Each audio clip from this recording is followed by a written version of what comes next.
എന്തിനാണ് ഇത്തരത്തിലുള്ള ഒരുമിച്ചുകൂടലുകളും സംഗമങ്ങളും പ്രഭാഷണങ്ങളും എന്ന ചോദ്യത്തിന് യാതൊരു സംശയവുമില്ലാതെ നമുക്ക് പറയാൻ സാധിക്കും, ഇതാരെയെങ്കിലും കാണിച്ച് ഭയപ്പെടുത്താനോ രാഷ്ട്രീയപരമായ നേട്ടങ്ങൾ ഉണ്ടാക്കാനോ സമുദായത്തിന്റെ താക്കോൽ സ്ഥാനത്ത് ഞങ്ങളാണെന്ന് കാണിച്ചു കൊടുക്കാൻ വേണ്ടിയോ അല്ല ഒരു കാലഘട്ടത്തിലും മുജാഹിദ് പ്രസ്ഥാനം ഇത്തരത്തിലുള്ള പരിപാടികൾ സംഘടിപ്പിക്കാറുള്ളത്. മറിച്ച് ഇന്നല്ലെങ്കിൽ നാളെ തിരിച്ചു പോകേണ്ടവരാണ് ഞാനും നിങ്ങളും. ലോകം ഇത്രയേറെ പുരോഗമിച്ചിട്ടുണ്ടെങ്കിലും ഓരോരുത്തരുടെ കൈകളിൽ കോടിക്കണക്കിന് പണമുണ്ടെങ്കിലും റബ്ബ് നിശ്ചയിച്ച മരണം അതേത് നിമിഷവും എന്നെയും നിങ്ങളെയും കൊണ്ടുപോകും. നമ്മളെ മനസ്സിലുള്ള ആഗ്രഹങ്ങളോ സ്വപ്നങ്ങളോ നമ്മളെ മരണത്തെ തടയാൻ കാരണമാകുമായിരുന്നെങ്കിൽ ഇന്ന് നമ്മൾ കേൾക്കുന്ന പല മരണവാർത്തകളും നമ്മൾ കേൾക്കേണ്ടി വരില്ല. ജീവിതത്തിലേക്കുള്ള ഒരു കാര്യങ്ങളും പരിഗണിക്കപ്പെടാത്ത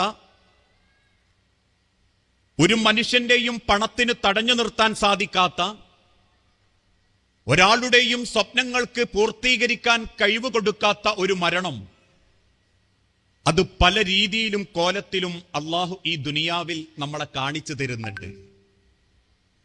ഏതാനും ചില മാസങ്ങൾക്ക് മുൻപ് നമ്മൾ കേട്ടു, വിവാഹം കഴിഞ്ഞ് 2 വർഷത്തിന് ശേഷം ആ ചെറുപ്പക്കാരൻ നാട്ടിലേക്ക് വന്നു.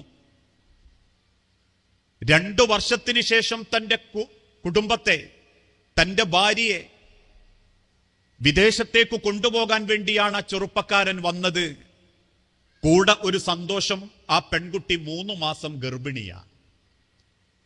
സഹീർ എന്ന ചെറുപ്പക്കാരൻ നാട്ടിൽ വന്നു, തന്റെ ഭാര്യയെയും കൂട്ടി പ്രവാസ ലോകത്തെത്തി. വളരെ ഭംഗിയായി ജീവിച്ചുകൊണ്ടിരിക്കുന്ന ഒരു ദിവസം തന്റെ കുടുംബക്കാരോടൊപ്പം കളിക്കാൻ വേണ്ടി അദ്ദേഹം ദുബായിലെ ഒരു കളിസ്ഥലത്തേക്ക് പുറപ്പെട്ടു. കളിക്കടയിൽ നെഞ്ചുവേദന അനുഭവപ്പെട്ടു. കൊഴഞ്ഞു വീണ ആ ചെറുപ്പക്കാരനെ കൂട്ടുകാരെല്ലാവരും കൂടി ആശുപത്രിയിൽ എത്തിക്കുമ്പോഴേക്കും ആ ചെറുപ്പക്കാരൻ അള്ളാഹുവിന്റെ അരികിലേക്ക് തിരിച്ചു മടങ്ങിയിട്ടുണ്ട്. പിന്നീട് ആ കുടുംബത്തിലുള്ള പെൺകുട്ടിയെ വിവരമറിയിക്കാതെ നാട്ടിൽ ഉമ്മാക്ക് സുഖമില്ല എന്ന കാരണം പറഞ്ഞ് ടിക്കറ്റ് എടുത്ത് 3 മാസം ഗർഭം ധരിച്ച ആ പെൺകുട്ടിയെ വിമാനത്തിൽ കയറ്റാൻ വേണ്ടി കൂട്ടുകാര് പുറപ്പെട്ടു. ആ വിമാനത്തിൽ കയറ്റി. അതേ വിമാനത്തിൽ ആ പെൺകുട്ടി മുകളിലിരിക്കുന്ന അതേ വിമാനത്തിന്റെ താഴെ ലഗേജ് വെക്കുന്ന ഭാഗത്ത് മറ്റൊരു പെട്ടിയിൽ ഈ ചെറുപ്പക്കാരന്റെ മയ്യത്തുമുണ്ടായിരുന്നു. നാട്ടിലെത്തുന്ന മയ്യത്തിന്റെ മുൻപിൽ എന്തു പറയണമെന്നാലോചിച്ച് വിങ്ങിപ്പൊട്ടി നിൽക്കുന്ന കുടുംബത്തിലുള്ള രക്ഷിതാക്കൾ നിറക്കണ്ണുകളോടുകൂടി ആ മയ്യത്ത് ഏറ്റുവാങ്ങി കുടുംബത്തിലേക്ക് തിരിച്ചു പോകുമ്പോ ആ വാപ്പ കണ്ണ് പൊത്തി നെഞ്ചു പൊട്ടി കരഞ്ഞുകൊണ്ട് ചോദിച്ച ഒരു ചോദ്യം, എന്തിനാ പടച്ചോനെ എന്റെ മോനെ കൊണ്ടോയത്? എനക്കെന്നെ കൊണ്ടോയാ പോരായിരുന്നോ? എന്തിനാ പടച്ചോനെങ്ങി ആ പെൺകുട്ടിയെ വിധവയാക്കിയത്? വാപ്പയുടെ മുഖം പോലും കാണാത്ത 3 മാസം പ്രായമായൊരു കുഞ്ഞിനെ പോലും അനാഥനാക്കിയത് എന്തിനാണ് റബ്ബേ എന്ന് ചോദിക്കുന്ന പൊട്ടിക്കരച്ചിലിന്റെ ഒരു മരണം. പ്രിയപ്പെട്ടവരെ, നമ്മളെയൊക്കെ ജീവിതത്തിൽ ഇന്നല്ലെങ്കിൽ നാളെ സംഭവിക്കാനുണ്ട്.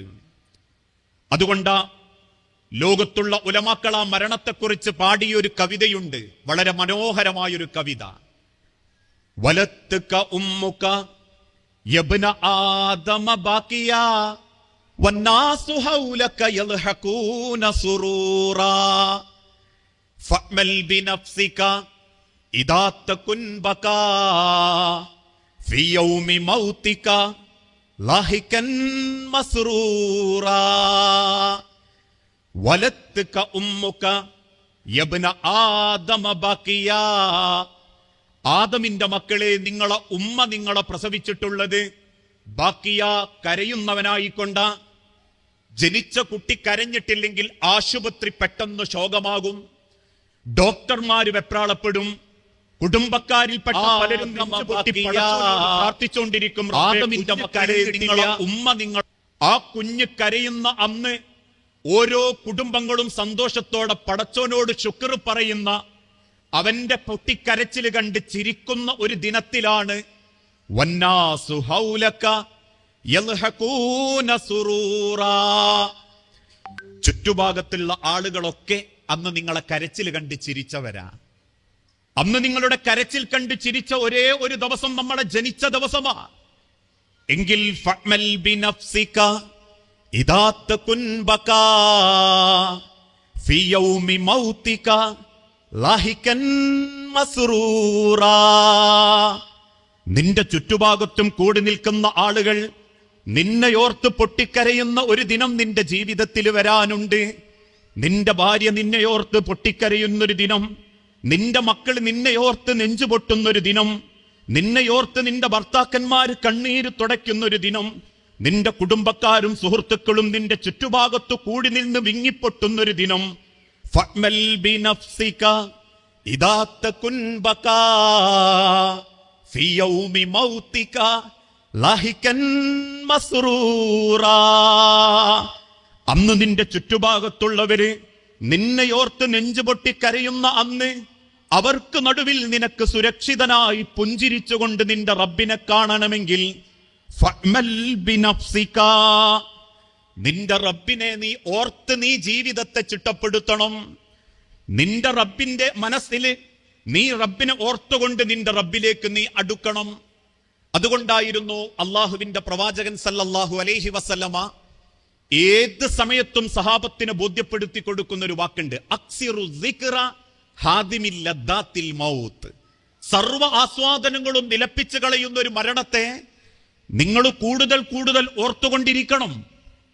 ജീവിതത്തിലേക്ക് ഏത് നിമിഷവും കടന്നു വരുന്ന ഒരു അതിഥിയെ, മഹാനായ ഉസ്മാൻ ഇബ്നു അഫ്ഫാൻ റളിയല്ലാഹു അൻഹുവിന്റെ ഒരു ചരിത്രം പറയാറുണ്ട്.